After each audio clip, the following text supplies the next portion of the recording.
সবর বাংলা জানেন তো কি? ধৈর্য। ধৈর্য এমন একটা গাছ যে গাছের চারিদিকে কাটা, কিন্তু ফলটা মিষ্টি সুস্বাদু। এই সুস্বাদু ফল খেতে হলে এই কাটাগুলো সহ্য করতে হবে। ধৈর্য। ছোট্ট ছেলে মেয়েদেরকে ননির পুতুল করে গড়ে তুলবেন না, খবরদার। ওদেরকে কষ্ট সহিষ্ণু করে গড়ে তুলবেন। আপনি থাকতেই কষ্ট করা শিখান, তার জীবনটা স্মুথ হবে, তার ক্যারিয়ারটা ব্রাইট হবে, তার ভবিষ্যৎটা সুন্দর হবে। ছেলেমেয়েরা কিছু চাইলেই সাথে সাথে দিবেন না। অনেক বাবা মা আছে এত আদর করে, এত বেশি আহ্লাদ করে, যা চায় তাই দেয়, পরে হিতে বিপরীত হয়, ঠিক কিনা?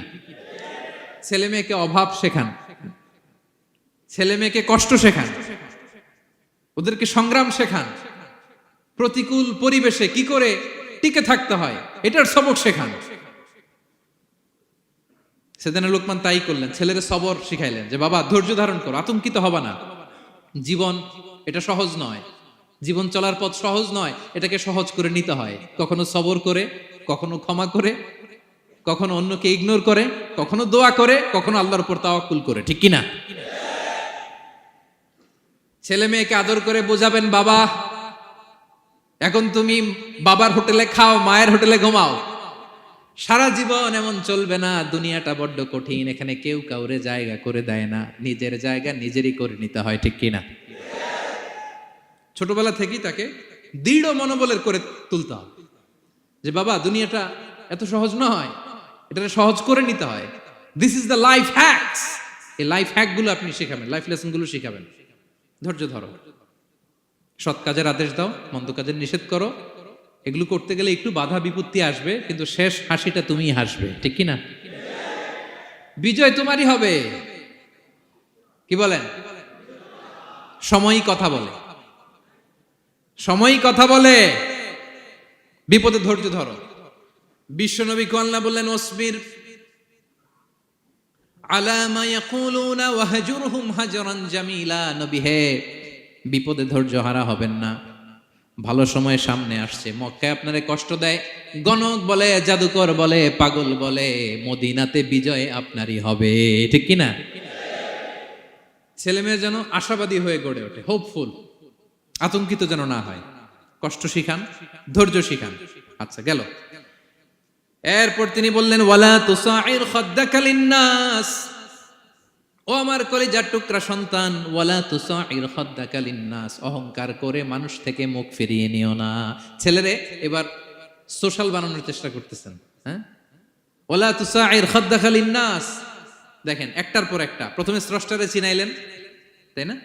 এরপরে স্রষ্টার ক্ষমতা সম্পর্কে শিখাইলেন, এরপরে আধ্যাত্মিকতা শিখাইলেন, এরপরে ইবাদত কি সেটা জানালেন, এরপরে তিনি সোশ্যাল এঙ্গেজমেন্ট কিভাবে করবেন, সোশ্যাল রিফর্ম কিভাবে করবেন শিখালেন। এবার মানুষের সাথে কিভাবে মিশতে হয় সেটা শিখাচ্ছেন।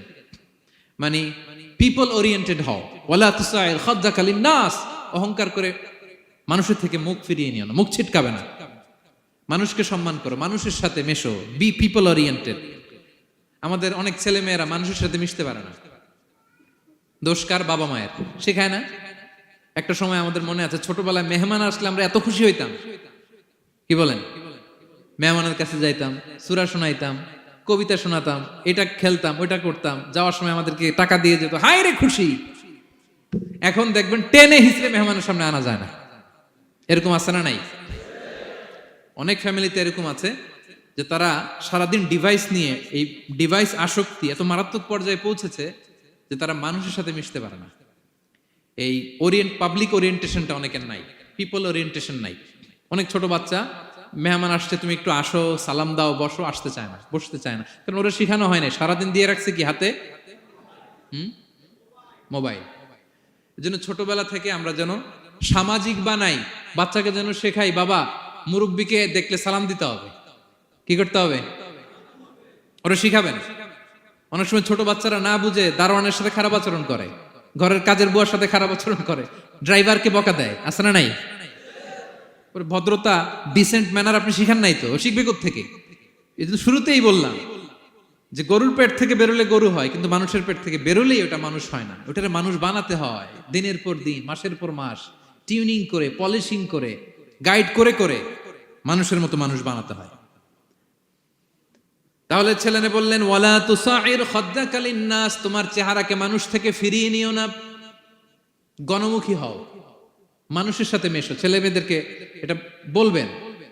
শহরে থাকলে মাঝে মাঝে গ্রামে নিয়ে যাবেন, কাদার মধ্যে ছেড়ে দিবেন, হাট বেটা, হ্যাঁ, কাদায় ছেড়ে দিবেন, পুকুরে ছেড়ে দিবেন, দৌড়াদৌড়ি করতে করতে তারপরে তারা শিখবে, দেখবে। মাছ, জ্যান্ত মাছ দেখে নাই আমাদের অনেক ছেলে মেয়েরা, আছে না নাই? ওরা ভাবে মাছ বোধহয় ওই ইয়ের মধ্যেই পাওয়া যায়, শপিং মলেই পাওয়া যায়, ফ্রিজের মধ্যে থাকে, এরপরে এটা খাইতে হয়। জ্যান্ত মাছ দেখলে দেখবেন ভয় পেয়ে গেছে, কারণ শেকড়ের সাথে এদের কোনো সম্পর্ক নাই। এরা যেন গণমুখী হয়, শেকড়ের সাথে যেন এদের সম্পর্ক থাকে। হ্যাঁ, এটাই দেখেন, এই উপদেশটা কয় হাজার বছর আগের। মনে হচ্ছে যেন আজকের পরিস্থিতি দেখে দেখে লোকমান ইসলাম ছেলেকে অ্যাডভাইস করতেছেন। সুবহানাল্লাহ পড়বেন না? ওয়ালা তুসাইর খাদ্দাকা লিন্নাস, মানুষ থেকে মুখ ফিরিয়ে নিও না, ছেলে মেয়েদের শিখান। মানুষ দেখলে ভয় পেও না, মানুষের কাছে যাও, মানুষের দুঃখ দুর্দশা দূর করার চেষ্টা করো, গণমুখী হও, মানুষকে দেখলে সালাম দাও, মুচকি হাসি দাও, হাত বাড়িয়ে মুসাফা করো, তাহলেই না মানুষের সাথে তুমি মিশবে, শিখবে, জানবে, ঠিক কি না? এরপরে বললেন ওয়ালা তামশি ফিল আরদি মারাহা, আমার কলিজার টুকরা সন্তান, অহংকার করে রাস্তা দিয়ে হেঁটো না, কারণ ইন্নাল্লাহা লা ইউহিব্বু কুল্লা মুখতালিন ফখুর, আল্লাহ অহংকারীকে পছন্দ করেন না। এবার বডি ল্যাঙ্গুয়েজ শিখাচ্ছেন ছেলেকে, কিভাবে হাঁটবে। আমাদের অনেক সময় ছেলে মেয়েরা খুবই ভালো, নিষ্পাপ, শুধু ভিতরটা পরিষ্কার হইলে হবে না, আপনার জেস্টারও তো ভালো হইতে হবে। হ্যাঁ, ভিতর ভালো কিন্তু প্রকাশভঙ্গি জানে না, আছে না নাই? এটারে ইংরেজিতে কি বলে? বডি ল্যাঙ্গুয়েজ বলে, বুঝতে পারছেন? এবার ছেলেকে বডি ল্যাঙ্গুয়েজ শিখাচ্ছে বাবা, হাঁটার সময় এইভাবে হাঁটতে হবে। ওয়ালা তামশি ফিল আরদি মারাহা, অহংকার করে রাস্তা দিয়ে হেঁটো না। এখানে তামশি বলতে শুধু হাঁটাই না, অহংকার করে ড্রাইভ করো না, অহংকার করে হুন্ডা চালিও না। এরকম আছে না নাই? আমাদের ইয়াং ছেলে মেয়েরা হুন্ডা একটা পাইলে এমন আওয়াজ করে তারা চলবে, অসুস্থদের ক্ষতি হয়, ছোট বাচ্চারা ভয় পেয়ে যায়, মাঝরাতে মানুষ লাফ দিয়ে ওঠে ঘুম থেকে। এরকম আছে না নাই? আমাদের সন্তানরা যেন এরকম না হয়। রাস্তা দিয়ে চলতে বিনয়ের সাথে হাঁটতে হবে, ভদ্রভাবে হাঁটতে হবে, কারণ রহমানের বান্দারা অহংকারী হয় না, তারা বিনয়ী হয়, ঠিক কি না? وعباد الرحمن الذين يمشون على الأرض هونا وإذا خاطبهم الجاهلون قالوا سلاما, রহমানের বান্দারা রাস্তা দিয়ে যখন হাঁটে দাম্ভিকতার সাথে হাঁটে না, অহংকারের সাথে হাঁটে না, বিনয়ের সাথে রাস্তা দিয়ে তারা চলাফেরা করে, ঠিক কি না? তো ছেলেকে হাতে ধরে ধরে বডি ল্যাঙ্গুয়েজ শিখাচ্ছে, বাবা অহংকার করে হেঁটো না, মানুষের অহংকার সাজে না, অহংকার সাজে একজনের, তিনি কে? অহংকার কার চাদর? আল্লাহ বলে এই চাদর ধরে যদি কেউ টান দেয় ওরে আমি জাহান্নামে নিক্ষেপ করি, ফালা উবালি, আই ডোন্ট কেয়ার, ওরে আমি জাহান্নামে ফেলবো। অহংকার করার কি আছে আমাদের? কিছুই নাই, ঠিক কি না? ডায়রিয়া যদি হয়, লুজ মোশন যদি হয়, 5 বার টয়লেটে গেলে এরপরে চেহারার দিকে তাকানো যায়? বিছানায় পড়ে হা হু করতে শুরু করে, তো কিসের অহংকার আপনার? লুজ মোশন 3 দিন যদি হয়, হায় রে, চেহারার দিকে তাকানো যায় না, সুন্দর চেহারা ফ্যাকাশে হয়ে গেছে, তো এই মানুষের অহংকার করা সাজে না। ছেলেকে বিনয়ী হওয়া শেখাতে হবে, বাবা বিনয়ী হও, তোমার বডি ল্যাঙ্গুয়েজটা সুন্দর করো, তোমার কথা বলায়, তোমার চলনে বলনে সবকিছুতে যেন একটা মাধুর্যতা থাকে, একটা কোমলতা থাকে, শেখানোর দরকার আছে না নাই?